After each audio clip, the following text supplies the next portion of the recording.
You're missing a human connection, and no one is hearing you. You're not being seen for who you are. You're burning in a fire. We don't blame a log for burning in a fire. We're all living in a fire called life. It's hard to be here. It's hard to be alive. And it's okay. What if we could just be compassionate, accepting, forgiving about all those things? Welcome to Give a Heck. I am your host, Dwight Heck, and for much of my life, lived my life in quiet desperation, wondering how I was going to pay the bills, take vacations, save for retirement, and one day wondering if I would get off the hamster wheel of life and have purpose. A life that most of society lives, which takes us to work, then home, then repeat, and pays us hopefully enough just to survive. The harsh truth that most live with more months than money and have no idea how to live life on purpose, not by accident. This ensures the mass majority are living not just financially broke, however emotionally and mentally as well due to financial pressures. In each episode, I will introduce you to thoughts, ideas, and guests that can help you to learn how you too can live life on purpose, not by accident. What if everything you have ever been told about mental health is only half the story? What if the label you were given or the one you gave yourself was never really the answer? What if the real problem was never something broken inside of you, but something buried, something unheard, something disconnected from who you actually are? Today's guest has spent more than 4 decades sitting with that question. He trained at Northwestern University, completed his psychiatry residency and child and adolescent psychiatry fellowship at the University of Cincinnati, and has treated over 30,000 patients across virtually every corner of mental health system. Private practice, correctional health care, telepsychiatry, nursing homes, leadership roles across nearly every psychiatric subspecialty. He has seen it all from the inside, and then he chose to ask a different question. Not what is wrong with this person, but what actually heals a human being. The answer he arrived at challenges almost everything this system is built on. It starts with presence, with creativity, with authentic human connection, and with the radical idea that you are not broken, you are unheard. He is a board-certified psychiatrist, transformational coach, speaker, and author of Creative 8, Healing Through Creativity and Self-Expression, and Find Your True Voice. He is a creator of Welcome to Humanity, a global community and movement redefining what mental health can look like. And he is known to a lot of people simply as the Indoctor. His name is Dr. Fred Moss. Welcome to Give a Heck, the show for people who want to live life on purpose and not by accident. I am your host, Dwight Heck, and this is the kind of conversation that does not just inform you, it stays with you. Fred, welcome to the show. Thanks so much for agreeing to come on and share with us some of your life journey. Yeah, I'm very excited to be here. I'm looking forward to the conversation. Thank you for the warm words and the introduction. You're welcome. Hopefully it was enough to... Totally accurate. Totally on board. Good stuff. I appreciate that. I actually changed it 2-3 times because, as I was telling, recorded a couple days ago, I'm picky about the intro because it's going to be the thing that's going to be a stop action, especially as a podcaster yourself. You know what that's like, trying to get people to, okay, let's listen to the rest. Now let's skip the channel, just like the old radio buttons, right? Yeah. So I always like to start at the beginning, Fred. Before the medical degree, before the 30,000 patients, before the Indoctor, there was a person who found his way here by a road that was anything but straight. Take me all the way back. Where did you grow up? What did it feel, look like? Tell me about little Fred Moss. Little Freddy is what I call him. And so little Freddy was born in Detroit. I grew up in the Detroit suburbs in Northwest Detroit. I was born to a family in chaos and disarray. I had 2 brothers, 10 and 14 years old, who were causing all sorts of conflict and trouble, from what I understand. And I was called on to bring peace and unity and some form of freedom and partnership inside of my family. So I hit the ground running. I hit that time card running. I was a healer on the first moment of arrival. And what I really realized was that communication was what was doing that. When I would cry, I would shake a room, or when I would laugh, I would make a room happy, or if I was smart, I could be impressive, or I could be like focused upon. And I realized I really just wanted to communicate. I remember vividly sitting in my playpen and watching my brothers and my parents actually speak to each other, these big people, the big guys. And I wanted to be like them. And they were essentially four parental figures. I didn't know the difference between brothers and parents, really. I just had four adults that were hanging around with me and paying a lot of attention to me, teaching me all sorts of things. I've always been pretty smart and able to absorb. So I was very precocious coming into kindergarten, and I knew a lot about sex and drugs and rock and roll. And most of my friends, most of my peers, they were just interested in taking naps and picking their nose and throwing blocks. And I did that too, by the way. I did all three of those things, but I also knew a little bit about how to read, how to write, and who some of the rock stars were and what was going on in the world. So I went into school very excited to learn how to communicate, because that's what I thought the whole point was. That's what else would they want to teach us in school? What's more important than communication? I quickly learned that there's apparently things that are more important than communication, because I would try to talk and I would be told to sit down, be quiet, and do what the teacher says. Now, that didn't stop me from talking a lot. I talked a great deal in elementary school, and there's no elementary school teacher who ever forgot having Fred as a student. I'm pretty positive of that. And I spoke so much that I was often redirected. And all I was really looking for, to be honest, is since I already knew how to write when I got to school, and I already knew a little bit of math, I was bored. I just really wanted to learn how to communicate. That's more than anything what I was interested in. And each time I got thwarted, it was disappointing and almost shocking. Open discourse was not what was called for in school, I think, and then they're not going to teach us this in elementary school. Maybe it's going to be middle school, like junior high. And so I went into junior high hoping maybe that we'd get a different flair, but we did not. And in fact, I was told to sit down at even more aggressive levels, sit down, be quiet, and just do what you're told. And I wasn't always very good at that. Then came high school and it got even worse. And I was like, you know what? This school stuff just sucks. I'm not going to even pay attention here. They're not teaching me anything that's worthwhile or how to be a human. And I started skipping a lot of school. I skipped a lot of school in 11th grade. I think over 200 classes I'm credited with skipping in 11th grade. And that was while I was in the premier courses. I had calculus, I had biology, I had chemistry and physics. And nevertheless, I didn't care because the school kind of sucked. And I did okay enough to pass, of course. But what I really wanted to do more than anything, I just want to underline, was just learn, how can I be effective with other people? How can I make a difference as a human? So one last try, as high school sputtered to an end, as I limped my way through that final graduation of high school, there was a school that was about 40 miles away that was really interesting to me, and anyone who was anything in my world anyways thought it was a pretty cool school. And because they had cool helmets and they were close enough, and I heard good things about the city, I decided to enroll at the University of Michigan. And I was there for about a year and a half, and I was studying engineering school. Now, that is not a great place to learn how to communicate, but my math scores were really good, and that got me into Ann Arbor. And I just knew that I could switch if I wanted to out of engineering school. But I honestly didn't even know what an engineer was. I thought he was the guy on the back of a train. I had no idea, and I was like, let's just go. I don't know what this is. And it was dry. It was very dry. And I eventually decided that wasn't going to work for me, so I quit school. And I got on a bus, took all my stuff, and I went to Berkeley, California, about 2,500 miles west, on that Greyhound. And the hope was to figure out what my life was about. And I spent the summer in a youth hostel and meeting all sorts of cool people and really actually figuring out lots about what my life was about, but it wasn't very sustainable.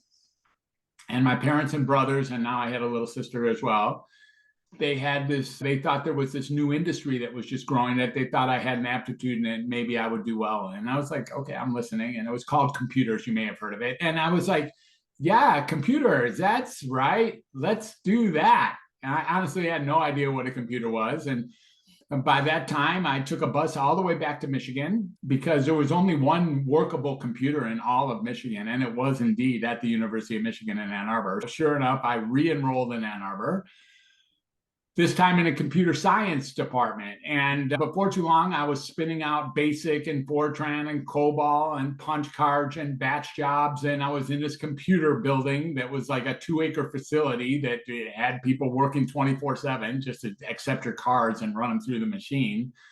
And I did that for a little while. Eventually, of course, got entirely sick of it and decided that wasn't going to be my future either. And so I dropped out a second time, and this time promised that it would be for good. I told my family I'm not going back to school under any conditions. And my mom said, okay, that's fine, but you got to get a job. Moms are like that, whatever. And so it was like, okay, I'll get a job. And she got me a couple applications for some civil service jobs. One of them was in the unemployment office, and the other one was as a child care worker at a state hospital for adolescent boys. And I took the second one, not because I wanted to be in the psych world at all. The reason I took it is because it was coming on faster than the other one, so I could get paid earlier. And the first 3 weeks was an orientation. So I could sit in the conference room, just twiddle my thumbs, throw spitballs and stuff, and just earn 40 hours of money. So I figured, okay, there's 3 paychecks without me even having to work. And with 3 paychecks, I'll go out, buy myself a car, drive around the country, and figure out what my life is about. So I was fully intending on quitting after the first 3 weeks of orientation, 100% fully intending. And on that 4th Monday, my friend Paul, who later became a good friend, convinced me to go up to the floors where the older adolescents were, in Meadowview 5. And Paul and I went up there, and sure, I was scared, dude. I was frightened. And I was like, I have no idea. I can't hold my own with these kids. They'll get my butt beat or whatever. I was pretty nervous. But I made it through that first day. I was like, oh, man, maybe, I don't know, maybe I could do this another day. And I started doing it a couple days in a row. And then before too long, I thought I'll stay for 3 weeks. And that way I can get myself a more date automobile. I could get my later model car. And that way I could drive around the country with a little bit more class. And I would still figure out what my life is about with the full intention of quitting 3 weeks later. Before too long, I found myself doing a little bit better and maybe not being as terrified. And I thought, I don't know, 3 more weeks could work out, maybe, I don't know. And they moved me to the young adolescent unit. So this was 12 to 14-year-old boys. And I started working afternoon shift. And both those things worked out really well for me. I thought, this is interesting. Maybe I can stay on for just a few more weeks. And this 3-week stretches, believe it or not, Dwight, I have lived my entire next 46 years waiting for those 3 weeks to come. I've been living in 3-week segments for 46 years, ready to quit 3 weeks from now since that very beginning. And here's what happened. I got really good as a childcare worker. I got really solid as a childcare worker, especially on the afternoon shift. I had so much fun because I was finally getting paid to communicate. That's all I really had to do, was be with these kids like they were normal, like they were just human, like they were just another connection to make, like someone to be curious about, someone to take care of and have them take care of me. And this type of work, this type of conversation was massively therapeutic and very powerful and healing, not only for the kids who were only like 5 or 7 years younger than me, but also for me. And I was like, great field trips and great activities and reading books at night and serving up dinner. It was a pretty cool gig, but the thing I didn't like about it was the psychiatry. And I really hated the psychiatry aspect of that job. I mean, because psychiatry was always going through this paradigmatic shift that I could see in a vision. And that was that they were forgetting that communication was important. And by this point, when Timmy and Tony had gotten into a fight or Jimmy was up too late, the psychiatrist would be called. He'd come down and talk to Timmy or Tony, and then maybe 4 seconds. And then he'd come talk to us for 7 seconds. And then he'd go into the nursing station and take his pen out and write something in a chart. And then we'd have to go retrieve Timmy and Tony and hold them down to the ground and pull down their sweatpants and give them an injection of some like sedative cocktail extraordinaire. And then if they were in a stupor or near coma, we would call that a success. And I was like, this is just barbaric. By the way, this hasn't slowed down. This has been happening every single day since that day. It hasn't slowed down in any area. It still happened hundreds of times this morning, that same thing. It hasn't been upgraded. That's what happens in a psychiatric facility. And so I was like, this is disturbing. This is barbaric. I'm not down with this. I don't want to be part of this. In fact, I already know that I got something that's much more valuable than a shot full of sedative, hypnotic cocktail. And I'm going to go into psychiatry. My brother, 14 years older than me, was already a psychiatrist. I'm going to go into psychiatry, and I'm going to do so as a as a hero. I'm going to actually like a heroic intention of bringing and keeping communication in a field that was losing it. And in that process, I began to work a little bit, still work full time, but then went back to school in Detroit and finished off my degree, and then applied to a few different medical schools and got lucky enough to get accepted in Northwestern and downtown Chicago. And I learned how to communicate in Chicago, not at Northwestern University, though, in Chicago. And there's two different things. There's the school and there's the city. And the same thing happened in Ann Arbor, too, by the way. I definitely learned how to communicate in Ann Arbor, but not at the University of Michigan. And the same thing happened in Chicago. And I found myself hobbling through medical school and making it, paying enough attention at least to pass and pay attention, and knowing that I was on my way to being a psychiatrist. And graduated medical school, and then went to an internship down the block at University of Illinois in Chicago. And then the second year, I got accepted to the University of Cincinnati for the residency. And I got married in between those that year. I got married to my wife and mother of my two children. And we moved to Cincinnati. And now I completed my residency, completed my fellowship. I did a fellowship after residency in child and adolescent psychiatry. That was been my focus. And I was spat out and I was typecast. This idea of all of a sudden psychiatry had gone through this massive paradigmatic shift universally, internationally. And that was psychiatrists had been typecast into being a diagnostic field, a diagnostic and a pharmacological field. That's where we were getting our specialty, which drugs to use whenever the patient says whatever buzzword or something like that, or which alphabet soup acronym to give them as a diagnosis so that they could walk away thinking they knew what was wrong with them. This was not aligned with me at all. I never was very aligned with it. I just knew that there was so much better. So I would run in between trees and let me tell you a little bit about communication. I'd have to sift it in. I'd have to like find a way to squeeze it in for people that otherwise just wanted to know what the hell was wrong with them. So maybe there's nothing wrong with it. I don't know. Maybe there's nothing wrong with you. Maybe it's okay that you're troubled, and maybe we can actually start from there. And that's how I lived for the first half of my career, not knowing, of course, that it was a half career. But when I didn't know that when I was made this shift I'm about to tell you about, that it was half a career. But in 2006, I propelled by many different interactions that were going on, I decided to do something a little bit, I guess it was called radical, but it doesn't seem radical to me. It seems very obvious. And that was to take the low risk people in my practice. I had a couple thousand people in my practice. Take the low risk people in my practice off of their medications with their permission and see how they did if they weren't taking medicines.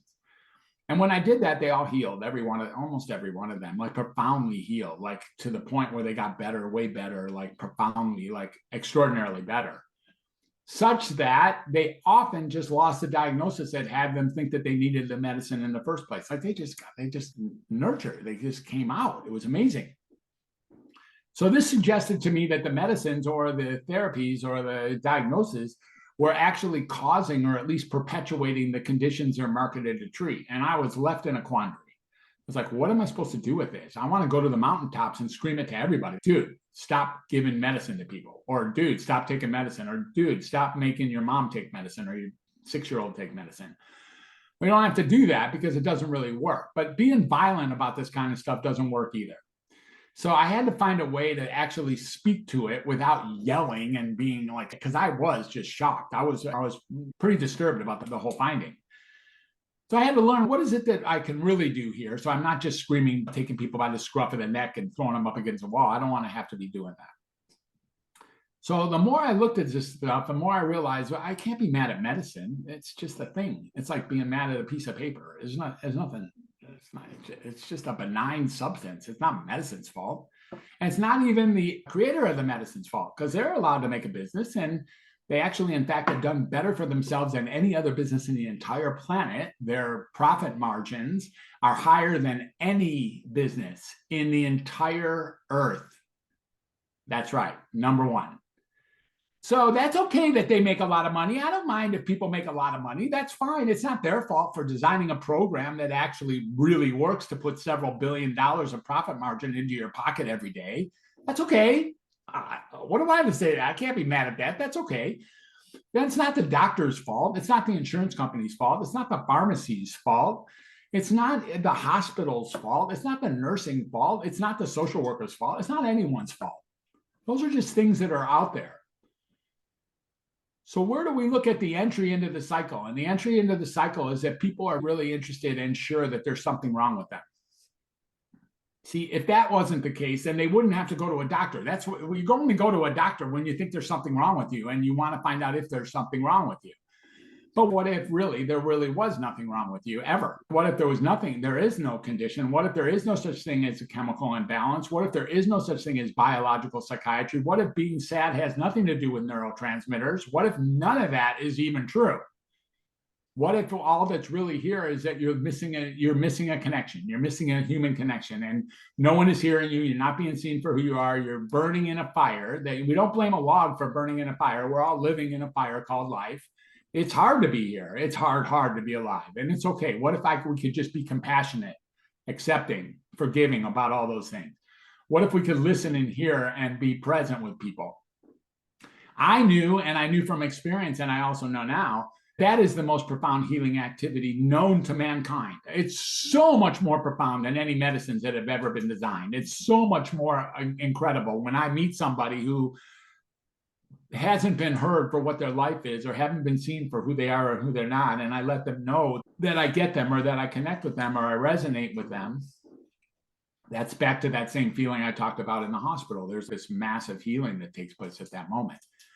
So my practice began to shift. I essentially closed down the practice I had with a couple thousand patients because I started taking most of them off their medicine. They no longer needed psychiatry. They were out in the streets actually living a real life. It was pretty fun. It was great. And as it shrunk, I began to decide, what am I going to do next? I thought about going to New Zealand, for instance, and I decided not to do that. But I ended up traveling around the country and being a locum tenens and seeing how psychiatry is delivered in multiple different states in the United States. And sure enough, it's delivered almost exactly the same way. It's not very different state to state. It's not the same kind of stuff is going on in that state as going on in this state. And then that went on for a while. I did what I could. I quit psychiatry a bunch of times. I quit medicine like 4 times. But each time I was drawn back, it was like, who's going to take care of these patients? What am I supposed to do with this nonsense? And so I'd be drawn back. And I didn't have a good plan for a follow-up either. So, and I had massive sunken costs of being a doctor. And it's not that bad being a doctor. A lot of people consider it the most powerful position in all of the country and all of the continent or even all the Western hemisphere. And so it's nice to have power. It's nice to be cared for. It's nice to make the money of the doctor. It's nice to have the prestige. And it's really nice to help people when I can squeeze it in, like when I can actually communicate with another. So I'd be drawn back, and I did that a few times. Then I started traveling around the world to find out, like you had said in my introduction, universally, what is a human? What are we really looking for? What's the point? What creates comfort and peace and freedom?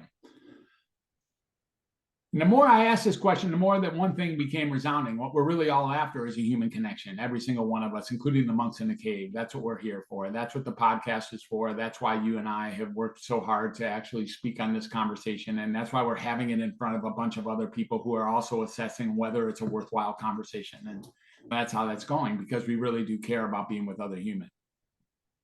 So this became the focus of who I would become. Over time, it was like, it always has been the focus, but it had been smothered by the necessity to take on what the corporate industry wanted me to do, which was diagnose and medicate.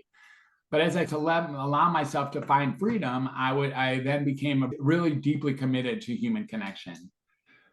And in that process, I created a brand in the last 10 years, a brand called Welcome to Humanity, which now I love the name more than even when I designed it. It seems like it's self-explanatory. It's okay to be human, and all the pain and all the suffering and all the misery and all the confusion and all the anxiety or fears, all of that, it's all good, man. It's all good. It's all part of the human experience. It's not like I wish it on you. There are many uncomfortable aspects of being human. Like, it's hard to be human. It really is. I get it. Hard for you, hard for me, hard for those people who look like it's not hard for. It's hard for them too. Like that, they're working hard to have you think that they're not working hard. And once we start really acknowledging that and having compassion for each other, acceptance and forgiveness for each other and ourselves, we can start seeing that We don't have to carry a diagnosis at all. There's nothing that helpful about a diagnosis, not ultimately. Now, I know some people, oh, it explains what's wrong with me. Psychiatry is funny. It's the only subspecialty I know of that if you tell the patient that they're okay, they get pissed. It's really, what are you talking about? People don't want to hear that they're okay when they come to a psychiatrist. They really don't. They've made it up that far. And the last thing they want to hear is that they're like, dude, you're not listening. I'm like, no, I am listening. You're all right. This is part of the game. I'm going to go next door and find a psychiatrist who can actually help me and by giving me a diagnosis and starting me on a treatment plan and some medicine. I'm like, all right, you can do that. Here's the point. When you come to a psychiatrist, they need they need to diagnose you. If they don't diagnose you, they won't get paid. And that's for your first session, by the way. You need a diagnosis in order for your doctor to get paid. That's the top line of the billing form. And you can't write nothing there. And you can't even write well patient there. You won't get paid for a well patient. So you have to give somebody something, and then it's in that person's chart forever. Now, that's also a bummer. That's also a bummer, really, because people make stuff up so that they'll get paid. They'll just come up with something. And if you go to the psychiatrist next door, you're very likely to get an entirely different diagnosis. So it's not even a solid thing. When you have a broken arm and you go to the doctor, it's obvious you have a broken arm. And if you go to the next doctor, he's going to diagnose you with a broken arm. And if you go to the next doctor, then she's going to diagnose you with a broken arm. And if you go to Reykjavik, they're going to diagnose you with a broken arm. And Singapore or Johannesburg, you're going to get a broken, that's what you have. None of that is true with psychiatry. When you get a diagnosis, you don't have the same diagnosis guaranteed if you go next door or out of the country or a different culture. Your diagnosis is really liquid and manifested, and in many ways it's essentially made up, the whole thing. And when you really start looking at that, you start seeing that once you have a diagnosis, then you're typecast into being that particular diagnosis. And once you start the treatment, it is possible, in fact, as I learned in 2006, that the treatment itself is actually manifesting and perpetuating the condition you thought you had in the first place. Because there's no goal of psychiatry to cure you. There's no goal anywhere. They don't even pretend to be able to cure you or heal you. The best that they pretend to do is sustain you or perhaps slow down rapid deterioration. Those are the two things that psychiatry is about. What if we could actually heal those conditions if we took it out of psychiatry by actually connecting with someone? Indeed, even when they're like deeply rated ill. There are people, what about schizophrenia? What about mass murderers? What about, what people ask me, what about? Here's what I know. Most of them have already been diagnosed with something, or they're already taking something or self-taking something, and they're keeping themselves pretty toxic. And in that process, they're finding themselves to be misaligned and out of balance. So what we do is we really meet people where they are and give them an opportunity to get themselves clean, get themselves steady, grounded, get themselves authentic and genuine by taking on a few different practices and not taking on other different practices that maybe they had been doing up to that point, and leave them open and free to come up with a frequency of humanity that allows them to connect closer with most humans. Let's say the frequency is 420, which it isn't, but let's say it was, then the closer we get to 420, the more likely we are to be able to resonate with other humans who also have 420 underneath their noise. So we move out of the way, the things that are in the way of being our real self. That's the whole point. It's not like we have to go out there to discover who we are. We've been who we are the whole time, and it's sitting underneath this whole pile. And if we move the cobwebs, we remove the rust, and we move the dust and the mud, then what we get is closer to a pure and honest, true core self. And in that process, when I meet somebody from there, that's when the magic happens. When I actually work in the prisons or work in the jails or work in the nursing homes or work in the inpatient units, connecting with someone is where the magic actually occurs. That's when the explosion, the burst, the surge of healing takes place. That's very interesting to me. And here's the other thing. Doctors are no better at providing that than any other person in the world. We didn't learn how to do that in doctor school. We don't have special skills in that area. Not at all.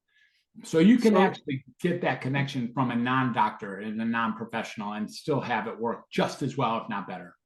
Okay, I'm going to interject here so I can add some things that I've been writing notes down about. Yes, you have quite the journey, I tell you. I've been to Detroit Love it. I know I've been to Ann Arbor. I know exactly where you're talking about, which is neat talking to people where you've actually been in their backyard. Yeah, like Banff and Um, Jasper. yeah, yeah, absolutely. Both of them are roughly 3 hours from my house. So yes, Banff and Jasper are beautiful. I like all the different stories you shared. I won't, there's so many of them I can't go back to specific things because your origin is quite detailed. It's quite nice to talk to somebody that is a good storyteller.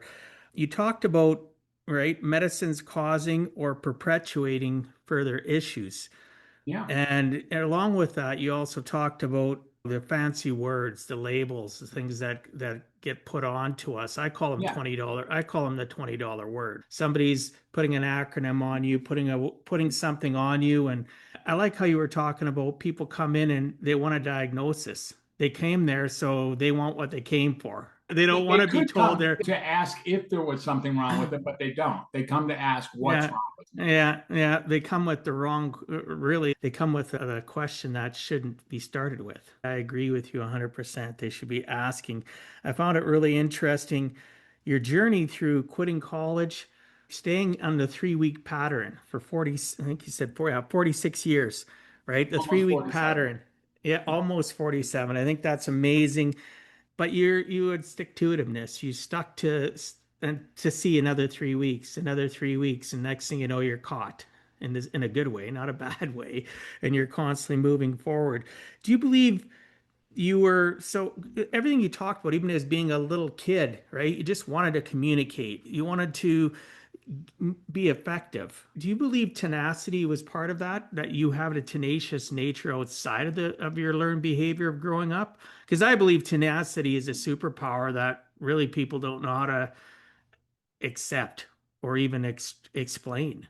Yeah, I think it's a great question. Thanks for asking it. I don't think I've been asked it point blank like that before. I appreciate it. So here's my answer. The reason I was giggling is during the process, I don't feel tenacious at all. I feel like weak and cowardly. I'm like, dude, I gotta go. This is some bullshit. I need to get out of this shit. And each time that happens, I'm not thinking I'm getting up off the mat and coming at you again. I'm not thinking that.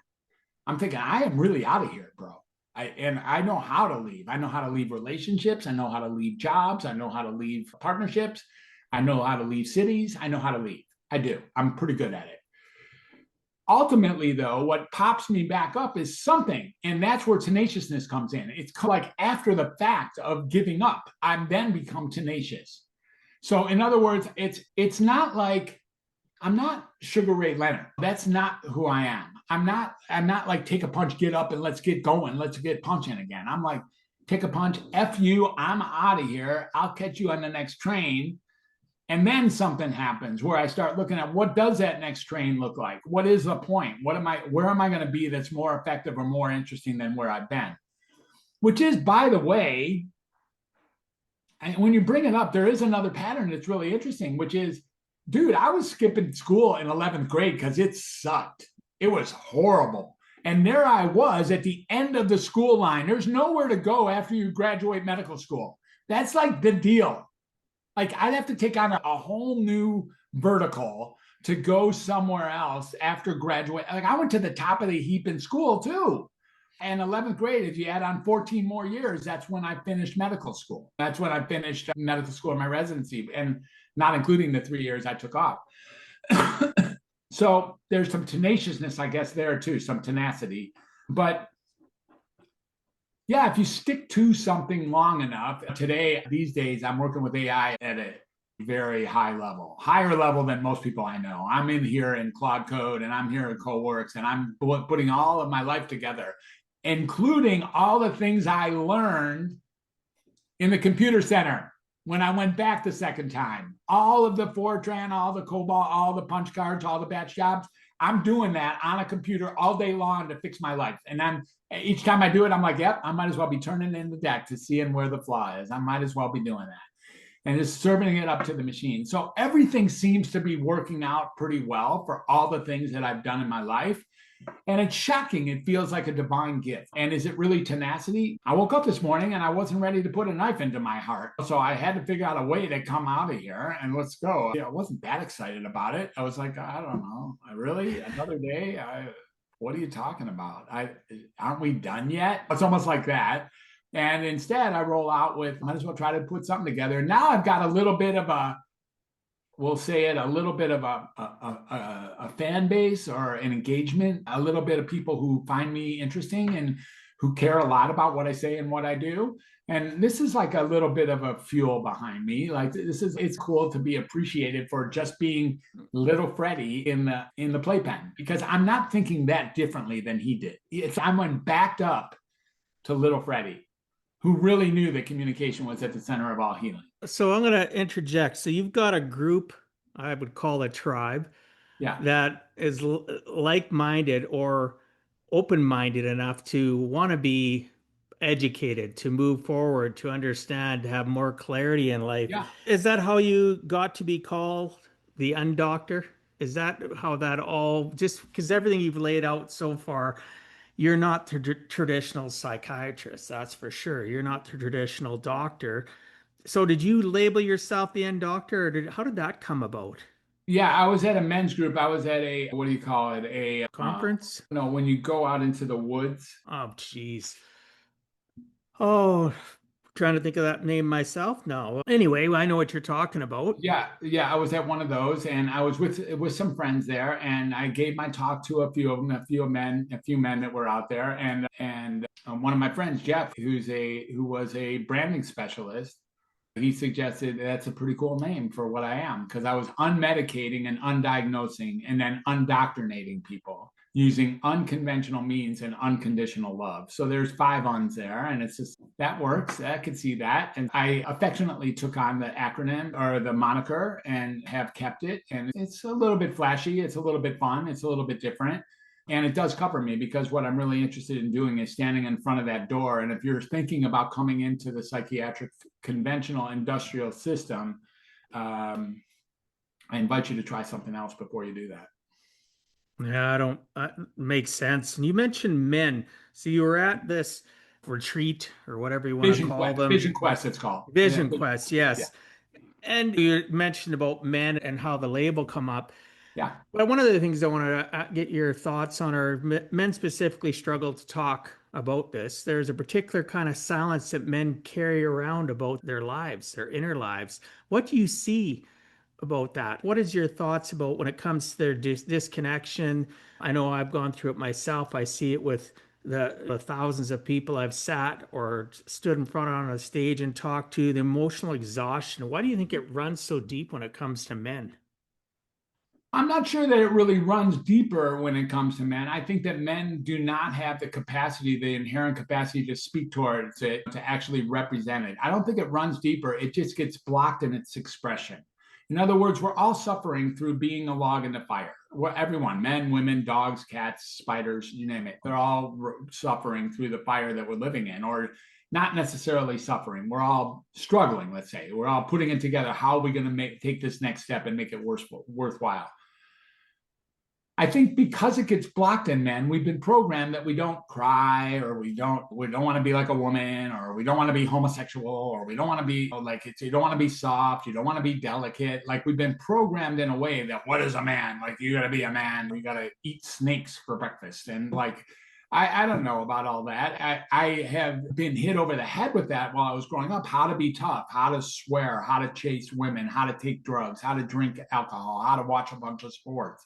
I know how to do the manly stuff, because all those things we're pretty comfortable generally in doing most or all of those things.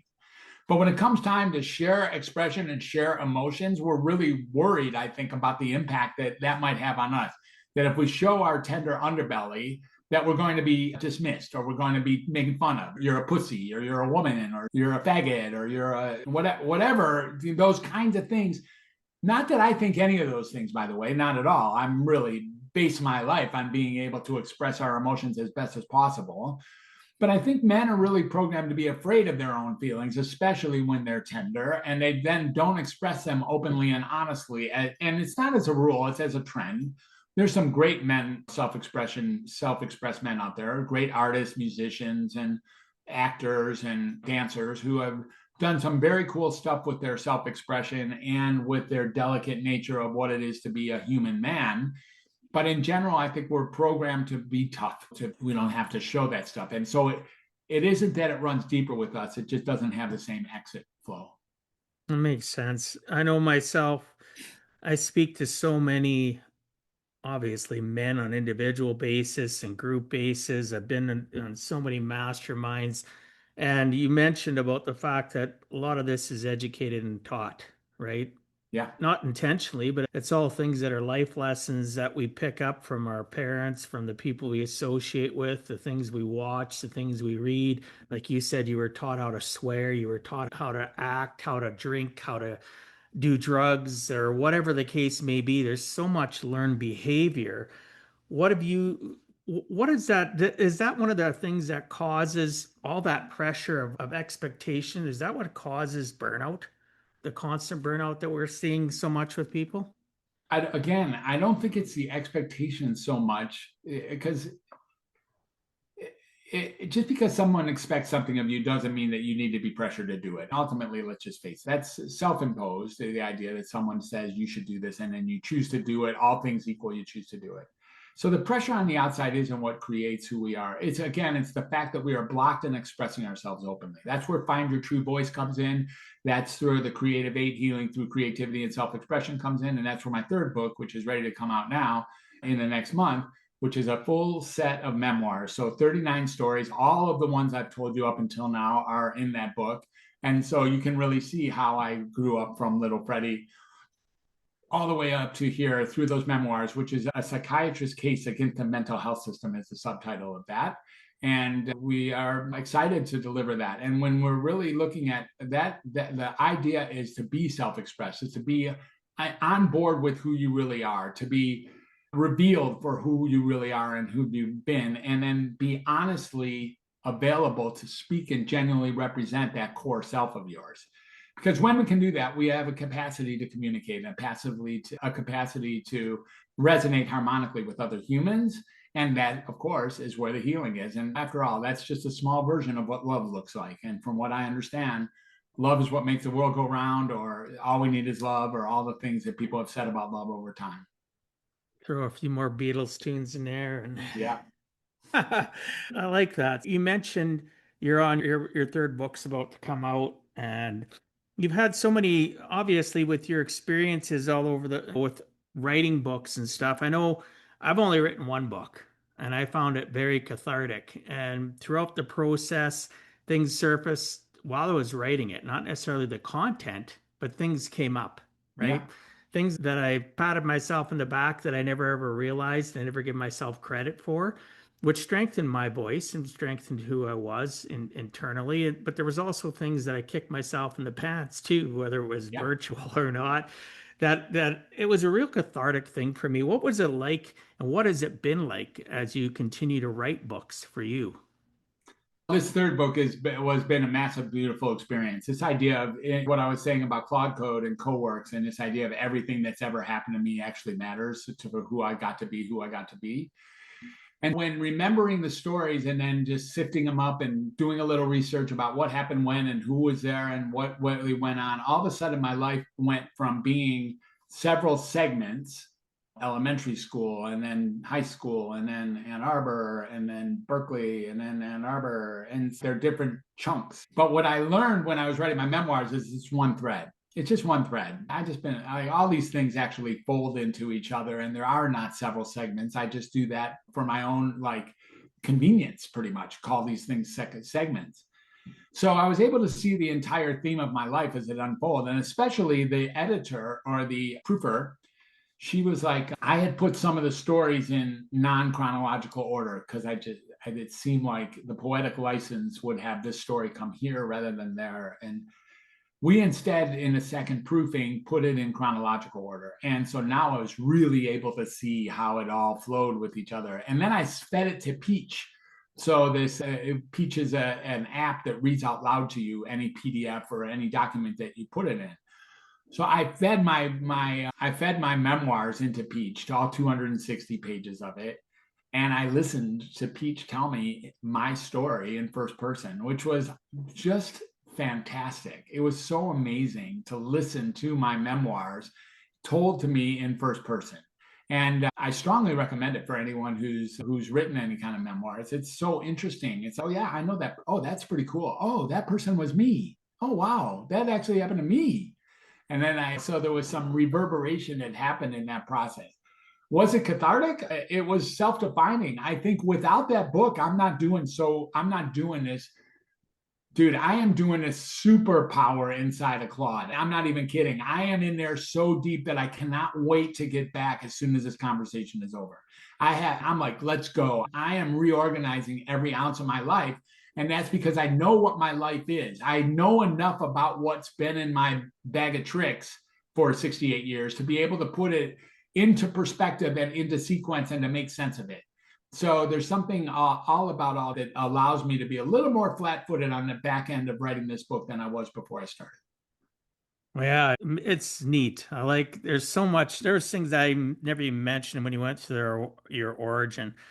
We have so much commonality. I know we do. At one point in time, I programmed in COBOL, I programmed in Fortran. I still remember in my small little community that I grew up in, a farming community, they built our first computer lab. It would have been 1980, and they brought in the IBM XTs, and then it went to or was it the ATs first? I can't remember, but it had the 5.25 floppy drive. We had the dongles that took us to a hard drive that was, I think maybe it stored 1 meg, not a gig, nothing like that. They had to take the lid off because you could crack an egg and fry it on it. It would get so hot. And 7.2 modems and stuff. And, absolutely. The old 196 baud dial-up modems. I went through all. I owned a computer company, consulting firm for a long time before, but I left that. It's going to be 25 years ago.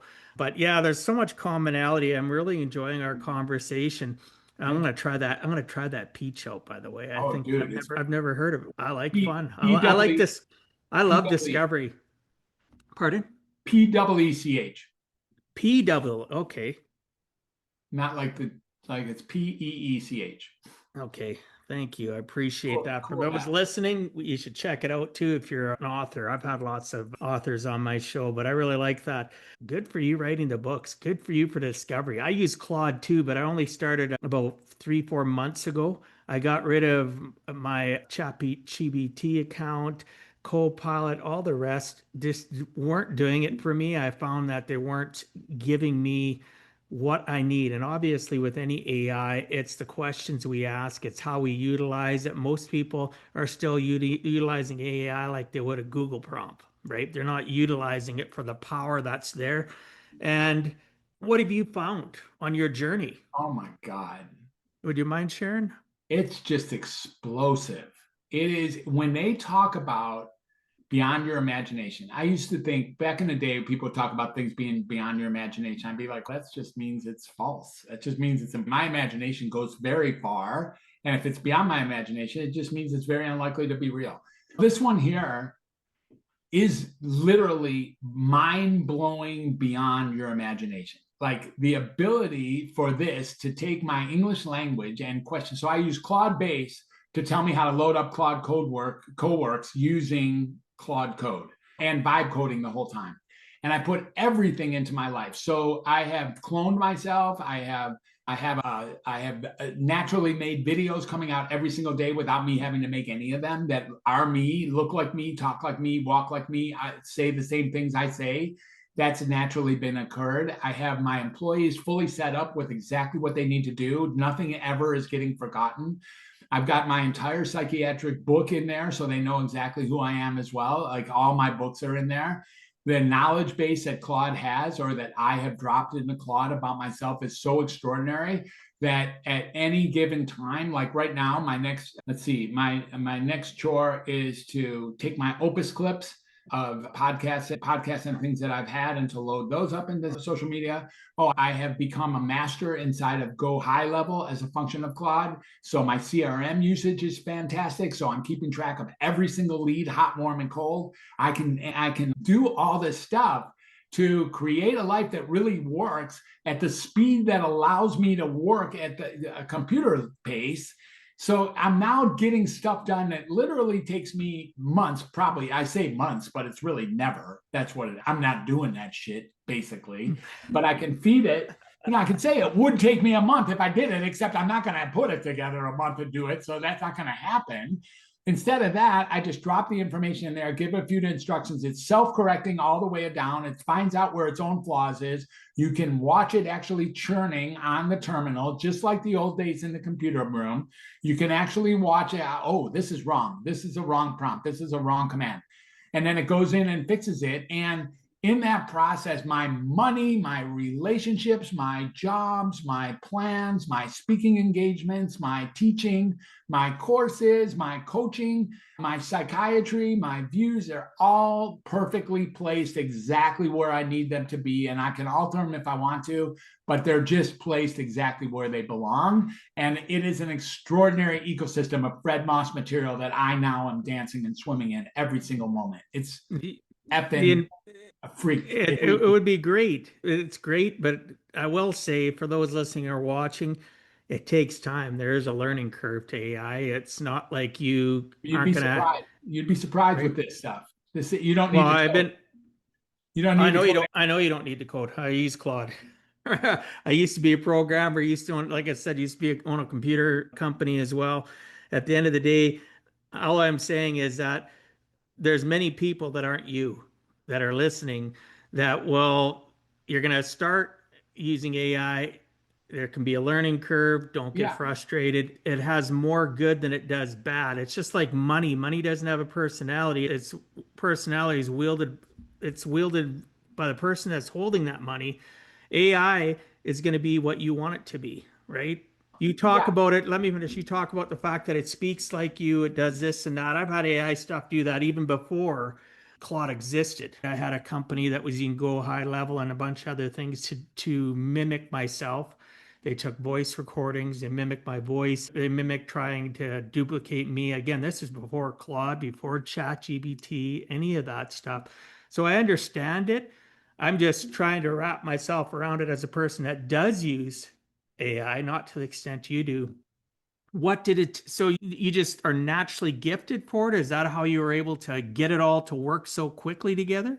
I don't know. Again, you're right about the learning curve, but you can hear that even my brothers and my parents back after the first dropout knew that I would have an aptitude for this stuff. So it has in fact come to fruition. Okay, that makes sense. I've always been the logical sequences that are involved in keeping it on track and making sure to use the guardrails properly so that I use language that actually gets the spectacular shit that I want done, and being very careful about how to interact, and then having enough windows open and moving stuff from A to B or B to C or C to D or D to A also takes a little bit of a gift. And I think if you really want to know where it came from, I think it came from it's always been like it's a flaw and a feature that once I get caught up in the virtual technology, it becomes very addictive. It becomes something that's really rewarding in some ways. Like when I get stuff right, the program works. There's very few dopamine bumps that are more like solid and acceptable than that one. And like when a program runs, like this most recent program to create Hey Gen and on alongside of 11 Labs, it was so rewarding. It's so rewarding that my people can't tell the difference between my video and me. That's pretty cool. Well, I had people, again, these were done. I went and looked back at some of them. There was probably about a dozen of them done that were created using, again, they took voice sampling. They did a bunch of stuff. And I let people, family members, I have 5 adult kids. I had friends that know me. And I asked them, what did you think of that video? Or check this out before I post it. Wow, this is awesome. Did you notice anything different? No, not really. There was one out of maybe 30 people that actually said it sounded flat. Yeah. Because it doesn't have that emotional intensity of you when you're reading, just like when I was reading your bio, same sort of idea. And I know it's changed a lot because this was already 3 years ago. 2023. Yeah. So things have changed a lot. It's amazing to hear. I like what you're talking about because I get that dopamine hit. I fired my podcast production company, for example, and now I utilize 2 different AI systems to do what that person did for the cost I paid them. It's better. It's way higher in when it comes to SEO. It's way higher in how my posts my interaction, everything. And why I tell people that are listening or watching, I had a human being that was going through, would try to find the best reels, would try to find the best things about my podcast, but it still wasn't me.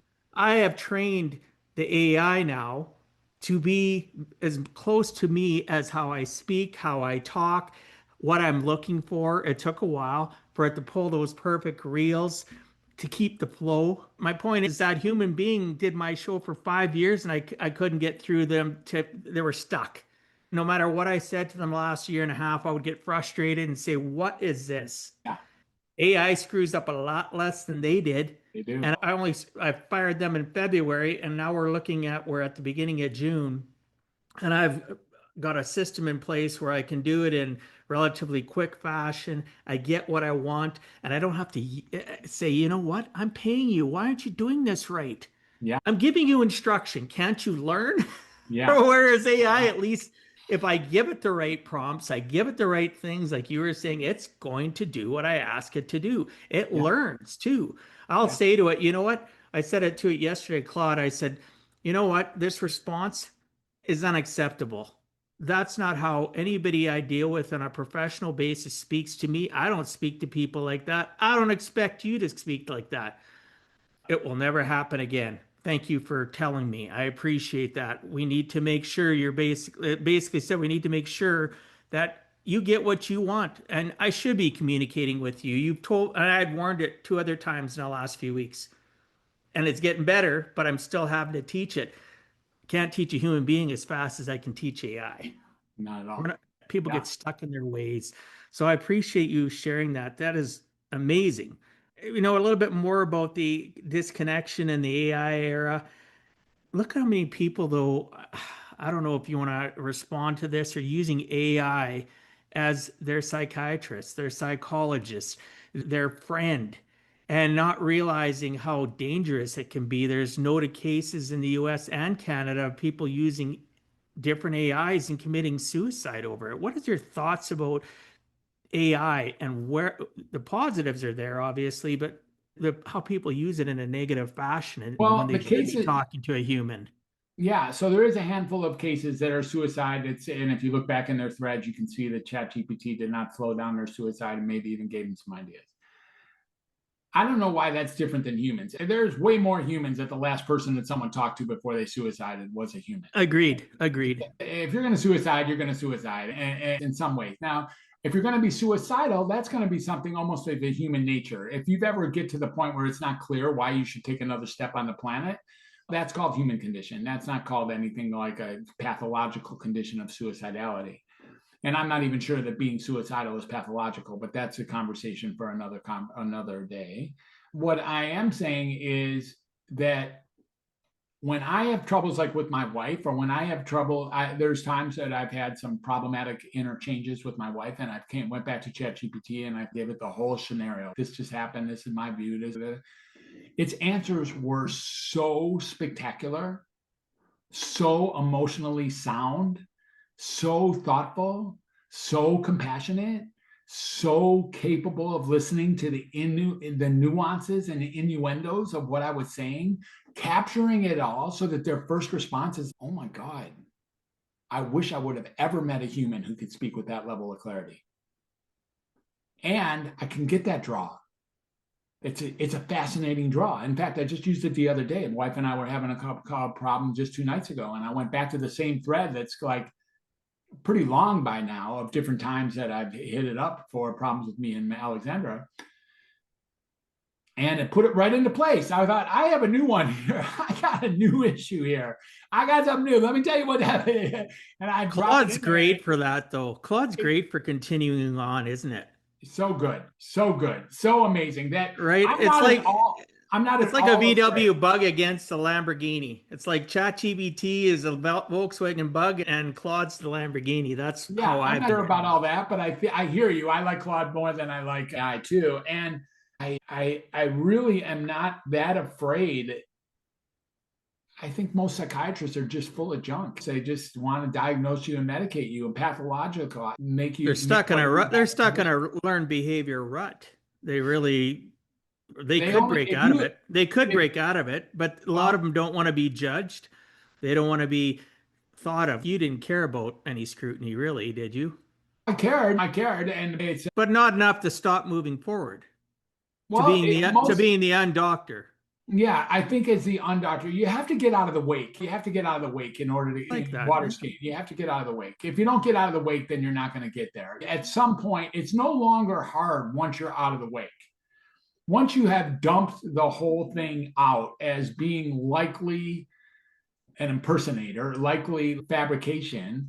Once you get that and you can and then ski outside the wake, now the water gets smooth again. Just exactly what happens when you water ski out of the wake. It's the same thing. And it takes an escape velocity to have to do that. So I had to and for me, I had to already know how to skip school. Not that skipping school was like the trigger, but I had to know, F this, I'm out of here. I'm not going to listen to this nonsense and have it be part of my major life. I'm going to be able to pass high school anyways, even if I'm not in the valedictorian running, which I might have been. Had I hung on, I have the skill set to be top of the class. Instead, I landed in the middle of the class. That was okay with me.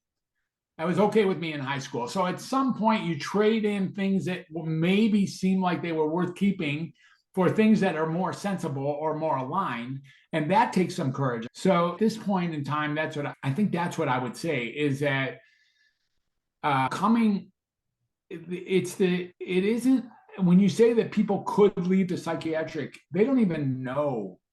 Even the very famous psychiatrists who are thought of to be out of the box, whether that's Gabor Mate or whether it's Daniel Amen or Daniel Siegel or even the psychologists like Jordan Peterson and all those guys, they still believe in this idea that there's pathology, that there's diagnoses, that there's medications, that there's some use for them that are above average. And I don't believe that. I don't run with that. I'm willing to dump that out the back door too. I have it that we're all struggling to do our very best in a world that is extraordinarily challenging. And that includes him, that includes her, that includes them, it includes all people are just doing whatever they're doing in order to make it in life based on the context that they've been served up with.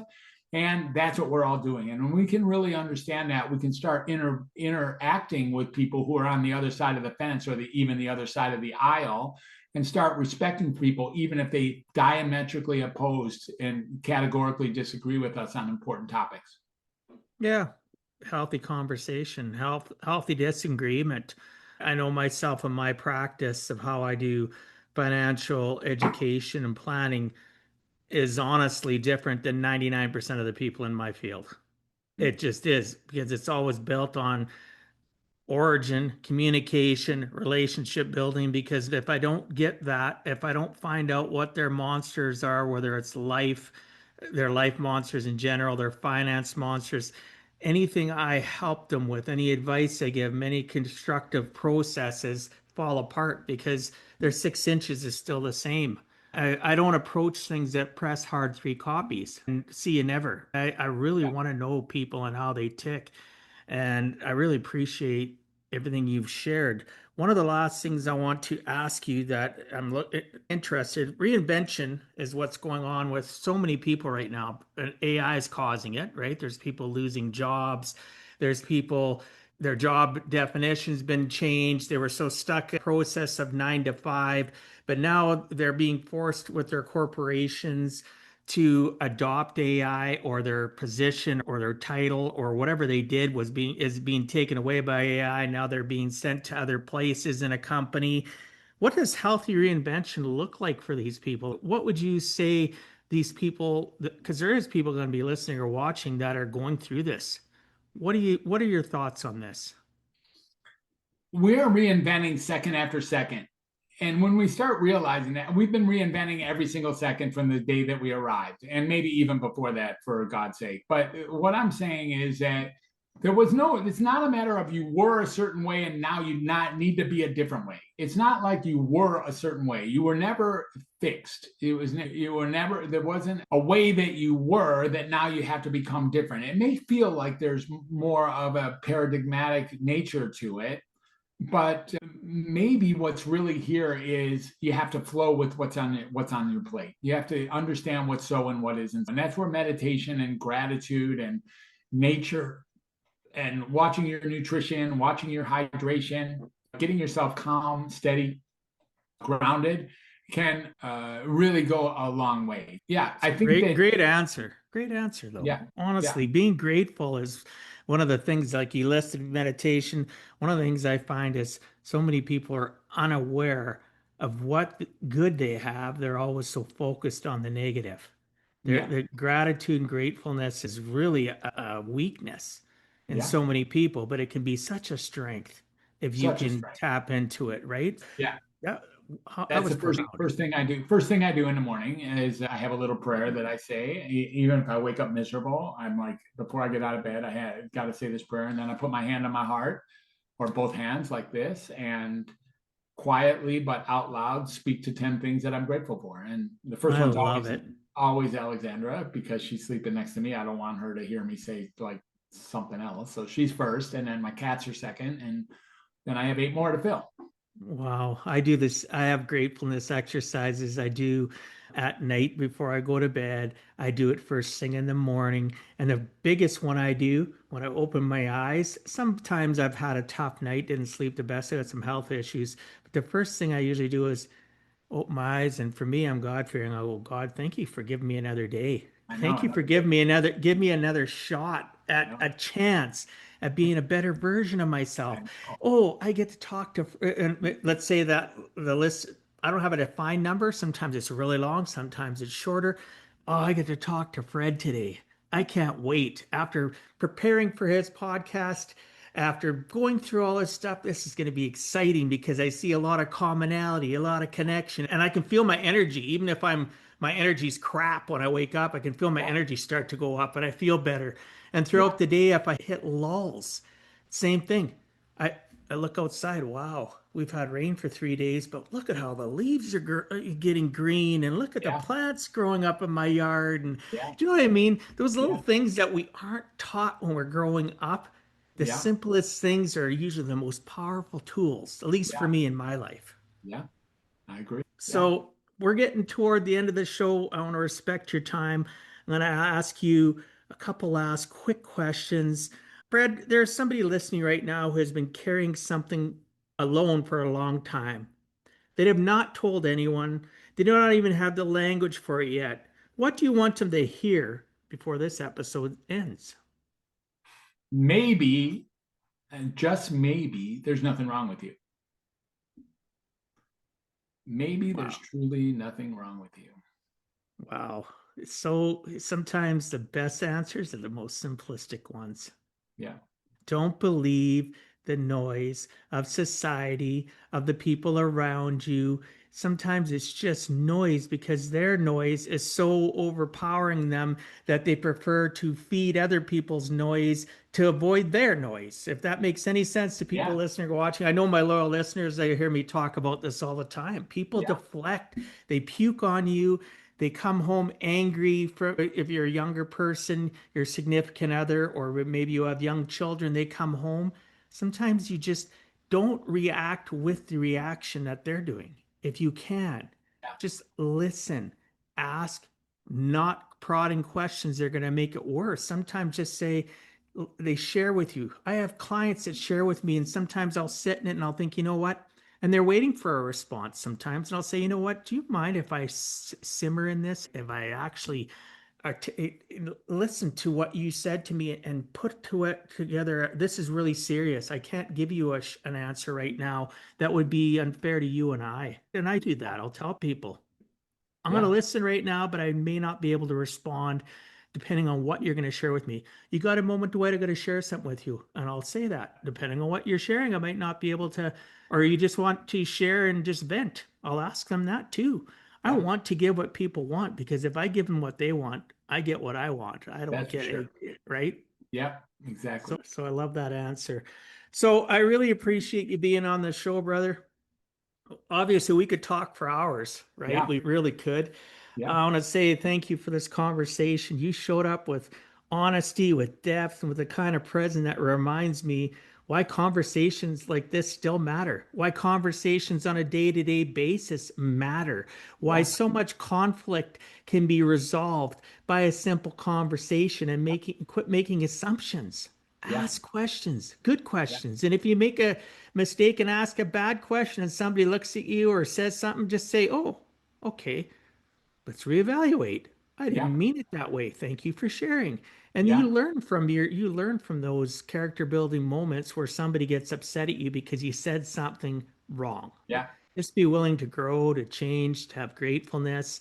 If meditation works for a person to calm them down, if a walk works for you, if listening to some calming music, like I love putting on violin music for myself when I'm working, if it just calms me, I hear it in the background. If that's not your dealio and you like thrash metal, go for it. Whatever works for Yeah. you. So Yeah. as a man who dropped out of college twice, stumbled into a room full of struggling kids, and never stopped asking what it actually means to heal, this is not a career. This is your calling. I honestly believe it. And I'm glad you answered it. I'm glad the person that applied to be on the show did it. I'm glad that you showed up. I'm grateful for you, honestly. Yeah, Thank you. no, thank you. Any final words before we move on? And as well, please share what's the best way for the listeners to reach Yeah. out to you as well. So I appreciate the conversation as well. I really enjoyed it. Time flew, and great conversation, great questions and answers, open to interchange. I have a retreat that I'm leading in September, and that's a retreat called the Welcome to Humanity Retreat for people who are healers, people who hold to healers. Basically, we give out, give. You talked about burnout for a moment. This is about bringing people in who don't want to get anything. They're just coming to share. They're coming to give, and that's what I really want. I want 24 people at that thing, where people are just giving as their primary modus, and they're with a group of high-powered healers or people who care for others and don't necessarily care for themselves. I'd love for people to take a look at that. That's at welcometohumanityretreat.com. And then I have my book, of course, it's coming around the corner. Should be, they said it probably is July 1st before it's a launch date. We'll see. And maybe cross our fingers. I think we'll be done by then. We have the cover and the proofing. And then I troll around. I have a couple websites. drfred360.com is a very slick website. And then the other one is drfred is welcometohumanity.net. And I have a bot that works there. It can answer whatever questions you have about anything that I'm up to. And I'm very confident it's able to answer it accurately. And then I troll around social media too. I too often on Facebook for my own liking, but I can see the power of Facebook and if it's used right. And then LinkedIn is my favorite platform. And that's where I make my most friends. And that's pretty much where I hang out. Thank you so much. For those new to the Give a Heck podcast, where you're watching or listening, go to giveaheck.com, go to the top, click on podcasts. You'll see a picture and very detailed show notes, as well as chapter summaries of this episode, as well as all the websites that Dr. Fred just introduced to us, as well as all the social media links. There's no reason for you not to find out more, to be able to grow yourself. And Dr. Fred might be able to help you be that way, right? Yeah. Maybe you be that person that's not stuck anymore on the hamster wheel of life, like you hear me talking about so much. You can truly live a purposeful life and with intent, which is my whole mission statement: how to live life on purpose and not by accident.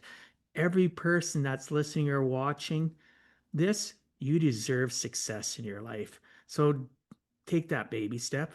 And if you're already taking baby steps and you're looking for somebody with even better information to help you grow between your 6 inches, right? Check out Dr. Fred. He's already done a lot for me just in this one conversation. I look forward to researching you more. So thanks again, Fred, for coming on. I really appreciate it. To everyone listening and watching today, thank you for giving your time to the show. That matters more than if this conversation added something to your day, please share it. Every time you share an episode, it puts this episode in front of someone who might need it. And that is exactly what we are here for. Make sure you've subscribed on your favorite platform. And if you have a minute, leave a review. It generally helps this show reach more people. You can also watch this on the Give a Heck YouTube channel. If you're watching there right now, please subscribe. It helps get the message out to more people. And again, that's exactly what we're trying to do. Until next time, live a life on purpose and not by accident. And remember, it's never too late to give a heck. Thank you for taking time out of your day and listening to Give a Heck. If you find value, I'd appreciate you sharing with your friends and family so they too can learn how to live life on purpose, not by accident. So you do not miss the next episode, please subscribe on your favorite podcast platform and please also post a review. I look forward to reading your comments. This has been Dwight Heck. If you want to check out other podcast episodes or today's show notes, please check out my website, giveaheck.com. And until next time, together let us all strive to give a heck.